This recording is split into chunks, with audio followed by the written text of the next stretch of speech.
చూడండి ఎంత దేవుడి స్తోత్రం హల్లెలూయా. ఎంత ఆనందం.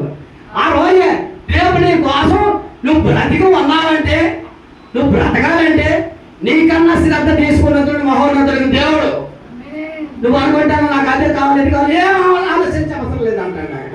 ఆ జన్మ నిన్ను చూసుకుంటుందా దేవుని స్తోత్రమా? ఆ జన్మ నిన్ను గురించి ఆలోచిస్తుంది దేవుని స్తోత్రం హల్లెలూయా. కానీ మనం ఎలా ఆలోచిస్తున్నాం గుర్తుపెట్టుకోండి. ఈనాటికి ఆనాటికి దేవుడి గురించి ఏం జరుగుతుంది మనం చింతించాల్సిన అవసరం లేదా? ఏనాటికి ఆనాటికి దేవుడి గురించి ఎప్పుడు కూడా మనం ఆలోచించకూడదట. దేవుడు చెప్తున్న మాట ఆ మొక్క చదవం మరోసారి. కాబట్టి మీరు ఆయన రాజ్యమును నీతిని మొదట వెదకుడి. మత్తయి సువార్తలో ఇది ఉంటుందండి.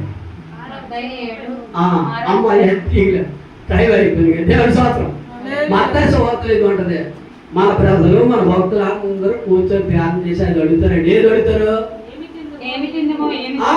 దేవుడి స్తోత్రం హల్లెలూయా. దేవుడికి మహిమ కలుగును గాక. చదువు. కాబట్టి ఏమి తిందుమో, ఏమి తాగుదుమో, ఏమి ధరించుకుందామో ఆయన చింతింపకుడి. అన్యజనులు వీటన్నిటి విషయమై విచారించుడు. ఆయన అడుగుతారండి. ఆ తర్వాత మనం కూడా తయారైపోయాం. కొన్ని సందర్భాలు ఎంతసేపు చాలా టైం పెట్టాలి. అడుగుడి అమ్మా, అడుగుడి మీకు ఈ బండి ఉందా? ఏం అడగాలి, ఏం అడగకూడదు. ఎప్పటి వరకు మా వాళ్ళకి చాలా మంది తెలియదు. ఇది విమర్శలు కాదు, వివరణ. ఆయన నీతిని ఆయన సిస్టర్ గారు చదివిందే అది ఇది అడగల. ఏది అడగల? ఆయన నీతిని ఆయన రాజ్యాన్ని అడగల. అడగకపోతే రెండు రావు. నువ్వు అడుగుతున్నది ఏంటి? మత్తయి సువార్త ఏమి తిందుమో, నాన్న మాగరించి ఏం కావాలా ఇయ్యి. హల్లెలూయా.